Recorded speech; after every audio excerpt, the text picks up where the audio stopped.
इस news के प्रायोजक हैं doctor Asadullah Khan English medium school और जूनियर कॉलेज सोलापूर। बारामती विमानतळावर उतरताना धावपट्टीजवळ विमानाला अपघात झाला आणि तो विमान खाली कोसळताच विमानाने पेट घेतला।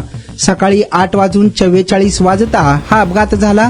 नागरी विमान वाहतूक महासंचालनालयाने अर्थातच डीजीसीएने बुधवारी 28 जानेवारी रोजी एक निवेदन जारी करून बारामती येथे झालेल्या विमान अपघातापूर्वी घडलेल्या घटनाचा क्रम स्पष्ट केला। या विमानात अजित पवार यांच्यासह कॅप्टन सुमित कपूर, कॅप्टन शांभवी पाठक, अजित पवार यांचे सुरक्षा रक्षक विदीप जाधव, फ्लाइट अटेंडंट पिंकी माळी हे कर्मचारी आणि सहकारी प्रवास करत होते। त्यांचाही यात मृत्यू झाला आहे। नागरी विमान वाहतूक मंत्रालयाने जारी केलेल्या निवेदनानुसार पायलटला पहिला लँडिंग प्रयत्न अयशस्वी ठरल्यानंतर सकाळी 8:43 वाजता विमानाला रनवे 11 वर उतरण्याची परवानगी देण्यात आली। मात्र लँडिंगची परवानगी मिळाल्यानंतर पायलटकडून कुठलाही प्रतिसाद आला नाही।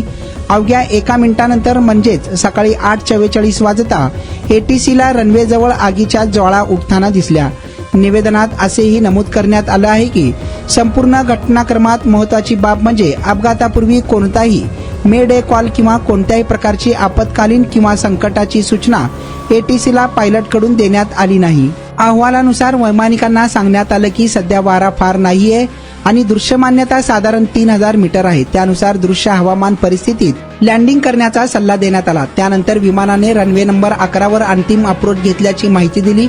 मात्र क्रूने रनवे दिसत नसल्याचं सांगितलं। त्यामुळे पहिल्या प्रयत्नात त्यांनी गो अराउंड केला। गो अराउंड नंतर विमानाची स्थिती विचारण्यात आली असता क्रूने पुन्हा रनवे 11 वर अंतिम अप्रोच घेत असल्याची माहिती दिली। रनवे दिसल्यास कळवण्यास सांगितले असता क्रूने सध्या रनवे दिसत नाही, दिसताच कळवू असं सांगितलं।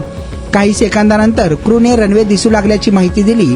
त्यानंतर 8:43 वाजता विमानाला रनवे 11 वर उतरण्याची परवानगी देण्यात आली। मात्र क्रूकडून लँडिंग क्लिअरन्सचा कोणताही प्रतिसाद मिळाला नाही। सकाळी 8:44 वाजता एटीएसला रनवे 11च्या थ्रेश होल्डर जवळ आगीच्या ज्वाळा दिसून आल्या। त्यानंतर तातडीच्या आपत्कालीन सेवा घटनास्थळी पोहोचल्या। बारामतीत कोसळलेलं विमान नवी दिल्ली स्थित VSR एव्हिएशन या खासगी एअरलाईन्सच्या सेवेत होतं।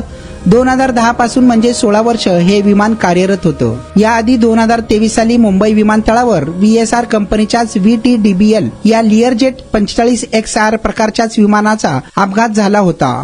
स्वागत है आपका डॉक्टर असदुल्ला खान स्कूल में, जहां बच्चों को मिलता है एजुकेशन और ओवरऑल पर्सनालिटी डेवलपमेंट का परफेक्ट कॉम्बिनेशन। हमारा CBSE बेस्ड करिकुलम हर बच्चे की एकेडमिक और पर्सनल ग्रोथ को ध्यान में रखते हुए डिजाइन किया गया है। डॉक्टर असदुल्ला खान स्कूल का 10 एकड़ का स्प्रॉलिंग कैंपस सोलापुर का सबसे बड़ा स्कूल कैंपस है, जो स्टूडेंट्स को बेस्ट लर्निंग और एक्स्ट्रा करिकुलर फैसिलिटीज प्रोवाइड करता है। हम बच्चों के लिए state of the art facilities offer करते हैं। Adventure field play park, fully equipped sports complex जिसमें football ground, volleyball court, basketball court और एथलेटिक्स गेम्स शामिल है। स्टूडेंट्स की मेंटल और फिजिकल ग्रोथ के लिए indoor sports arena, martial arts और सेल्फ डिफेंस सेशंस भी दिए जाते हैं ताकि उनमें कॉन्फिडेंस और स्ट्रेंथ डेवलप हो। हमारी इंग्लिश लैंग्वेज लैब स्टूडेंट्स को कम्युनिकेशन स्किल्स और फ्लुएंसी इनहेंस करने का एक परफेक्ट प्लेटफॉर्म देती है। Doctor Asadullah Khan rifle shooting range end academy जैसे यूनिक एक्स्ट्रा करिकुलर एक्टिविटीज भी हमारे स्कूल का एक स्पेशल हाईलाइट है, जो स्टूडेंट्स में फोकस और डिसिप्लिन डेवलप करते हैं। डिजिटल और स्पेशियस क्लासरूम्स के साथ हम इंश्योर करते हैं कि बच्चों को एक मॉडर्न और कंफर्टेबल लर्निंग एनवायरनमेंट मिले। 100+ वाइब्रेंट एक्स्ट्रा करिकुलर एक्टिविटीज और बड़े इवेंट्स जैसे एनुअल फेस्टिवल, स्पोर्ट्स मीट, फूडिस्तान और भी कई एक्साइटिंग प्रोग्राम्स के साथ हम ये इंश्योर करते हैं कि स्टूडेंट्स हमेशा एक्टिव, हेल्दी और फुल्ली इंगेज्ड रहे। सेफ्टी हमारी टॉप प्रायोरिटी है। 24/7 CCTV सर्विलेंस के साथ हम इंश्योर करते हैं कि आपका बच्चा एक सेफ और सिक्योर एनवायरनमेंट में रहे। हमारे वेल क्वालिफाइड और एक्सपीरियंस टीचर्स स्टूडेंट्स को इंटरैक्टिव और इंगेजिंग तरीके से पढ़ाते हैं ताकि स्टूडेंट्स की क्यूरियोसिटी और क्रिएटिविटी बढ़े और उनका ओवरऑल डेवलपमेंट हो। Admissions open. आज ही एनरोल करें और अपने बच्चों को एक वर्ल्ड क्लास एजुकेशन का एडवांटेज दीजिए।